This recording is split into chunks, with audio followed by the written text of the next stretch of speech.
Kembali lagi di channel RD TV. Kali ini kita akan membahas seputar cerita menyeramkan yang diangkat dari kisah nyata yang akan kita bahas di episode Cermin, cerita misteri dari kisah nyata. Berbeda dari episode sebelumnya, kali ini admin akan menceritakan beberapa kisah creepy yang pastinya menyeramkan dan membuat merinding. Kalau sudah siap, mari kita langsung ke ceritanya.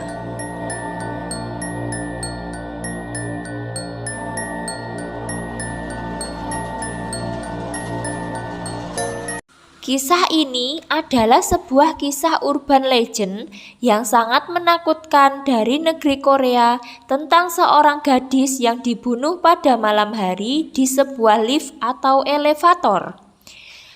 Kasus ini sangat terkenal sebagai pembunuhan di lift. Seorang gadis Korea berusia 19 tahun berinisial A yang menghadiri sebuah acara di universitas di kota besar Korea. Suatu malam, ia harus tetap berada di ruang perpustakaan untuk menyelesaikan sebuah proyek. Demi menyelesaikan proyek agar selesai tepat waktu, dia pun bekerja ekstra sampai lupa waktu, hingga membuat gadis itu pulang pada larut malam. Gadis itu tinggal di lantai 14 di sebuah gedung apartemen yang tidak begitu jauh dari universitas. Singkat cerita, proyek yang ia kerjakan di universitas pun telah selesai. Kemudian ia bergegas berkemas merapikan perlengkapannya dan bersiap untuk pulang.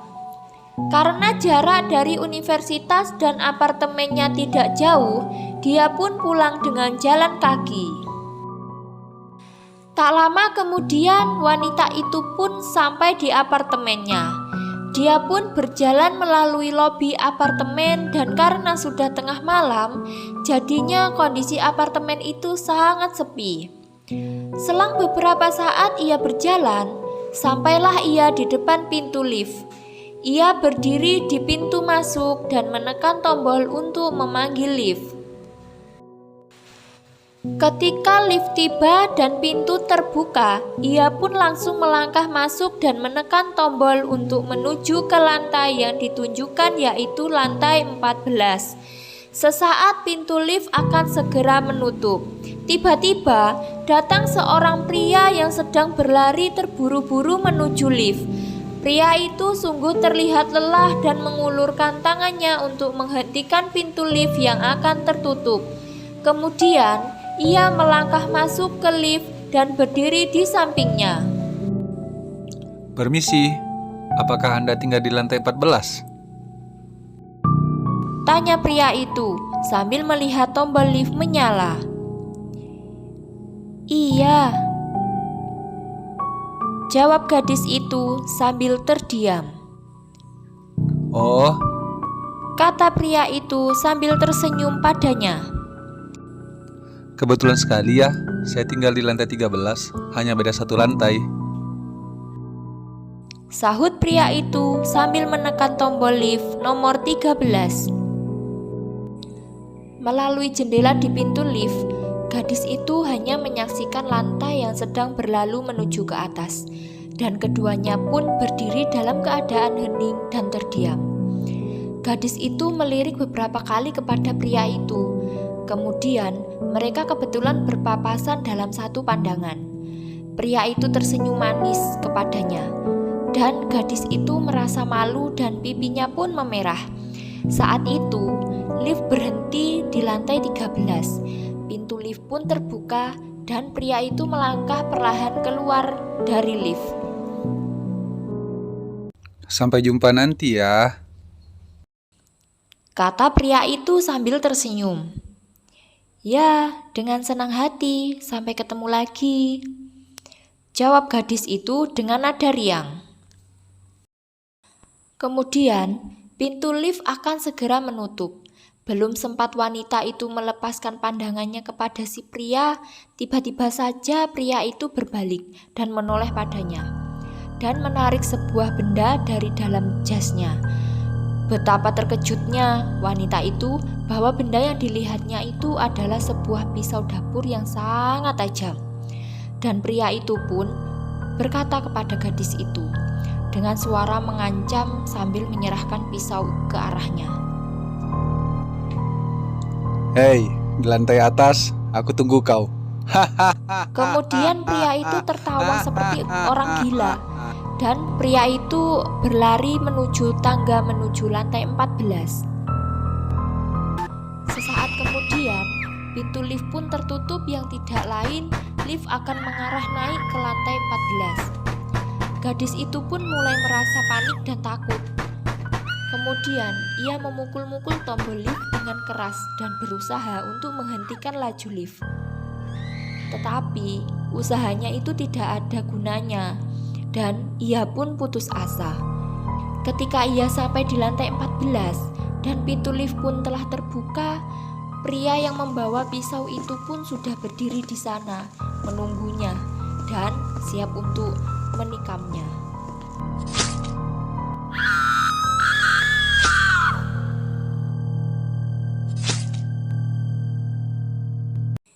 Di negara Korea, para penduduknya mengatakan bahwa kasus ini bukan hanya sekedar kisah urban legend, tetapi kasus ini adalah sebuah kisah nyata.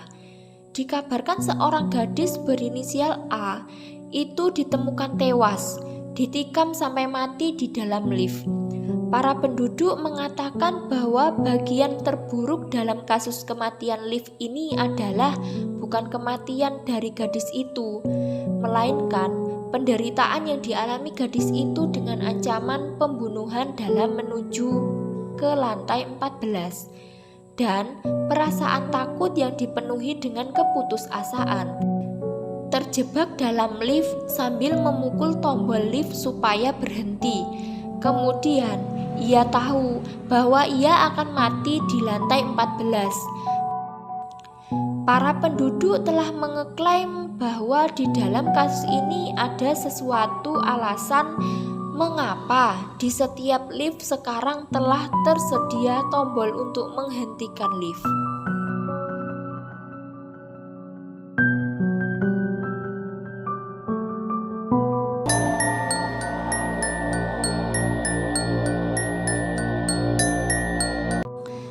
Diceritakan ada seorang wanita Jepang sedang berlibur ke Amerika. Sebut saja namanya Shizuka.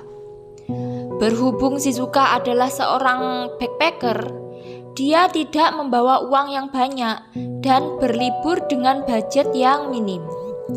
Oleh karena itu, dia pun memutuskan untuk menginap di sebuah hotel murah untuk menghemat biaya.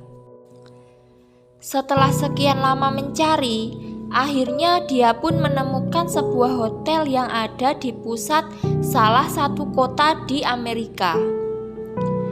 Dia pun langsung ke resepsionis untuk memesan kamar. Tak perlu waktu lama, Shizuka pun diberikan kunci kamar untuk dia menginap oleh resepsionis. Kemudian Shizuka bergegas menuju ke kamarnya. Saat tiba di kamarnya, dia menyadari bahwa dia berada di kamar nomor 66 di lantai 6. Secara teknis, kamarnya berada di nomor 666 atas kombinasi dari nomor kamar dan lantai kamar. Sedikit informasi bahwa untuk sebagian orang, angka 666 dikenal sebagai angka setan atau segala sesuatu yang berbau setanisme dan antikristus. Mengetahui hal itu, Shizuka pun sontak bergidik ngeri. Namun, dengan cepat dia berpikir, ini semua pasti kebetulan. Dia pun tak terlalu memikirkannya dan langsung menyimpan perbekalannya di kamar dan langsung mandi. Di tengah Shizuka sedang asik-asiknya mandi, tiba-tiba terdengar suara pintu diketuk dari luar kamarnya.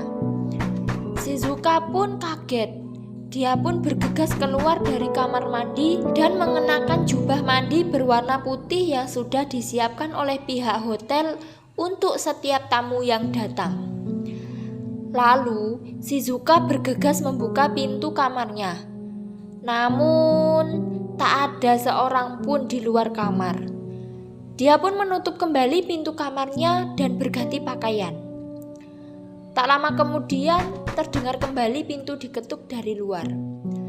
Bergegas, Shizuka kembali membuka pintu kamarnya dan kali ini dia melihat seorang gadis kecil memakai jubah mandi yang sama persis seperti yang tadi dia kenakan. Hanya saja berbeda warna. Jubah gadis kecil itu berwarna merah. Ada yang bisa saya bantu? Di mana orang tuamu?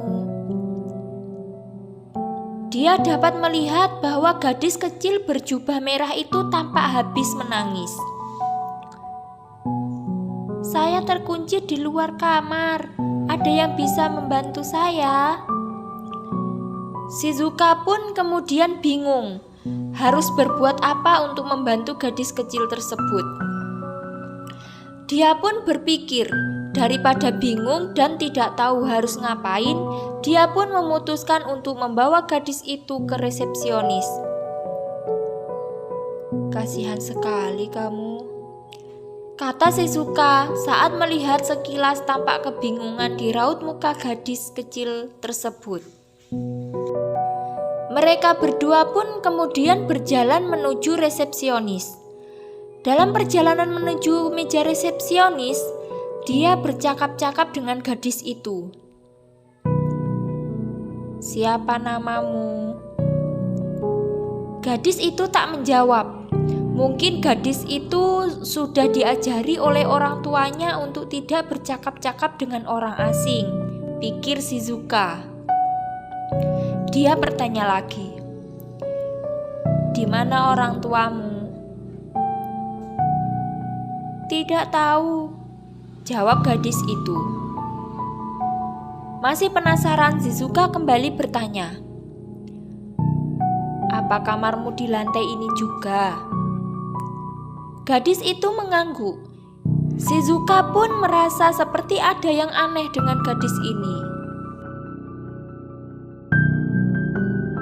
Akhirnya mereka sampai di depan meja resepsionis. Langsung saja Shizuka bertanya kepada resepsionis, bisa Anda bantu gadis kecil ini? Ia terkunci di luar kamarnya. Resepsionis itu menengok dan berkata, gadis yang mana ya? Gadis berjubah merah ini, jawab Shizuka. Namun ketika wanita itu menoleh, tak ada seorang pun di sana. Aneh sekali, dia tadi ada di sini. Katanya dia menginap di lantai 6, sama seperti saya. Lantai 6. Resepsionis itu tampak heran. Tapi hanya Anda tamu yang menginap di lantai 6. Tapi tadi ada gadis yang memakai jubah mandi berwarna merah. Resepsionis itu menghela napas. Anda sudah bertemu dia rupanya. Dia siapa? Tanya Shizuka bingung.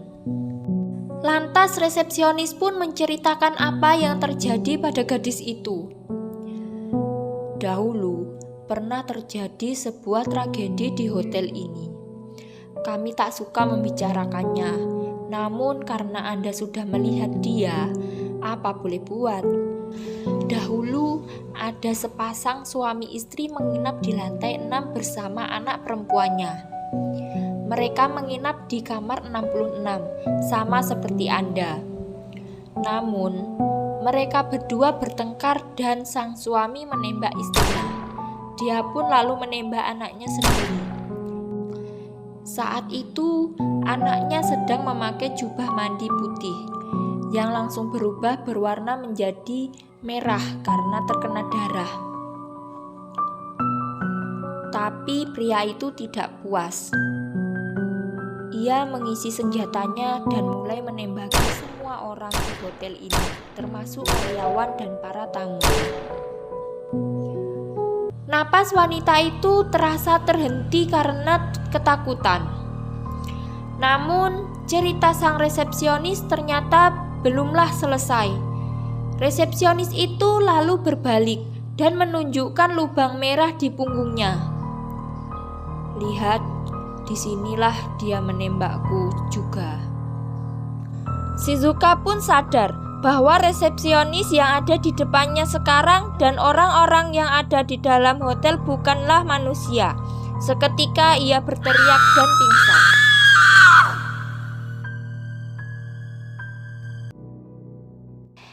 Terima kasih sudah menonton kisah kali ini. Silahkan support channel ini dengan menekan tombol subscribe karena setiap malam Jumat akan ada video terbaru yang pastinya dengan kisah yang tak kalah menyeramkan. Sampai jumpa.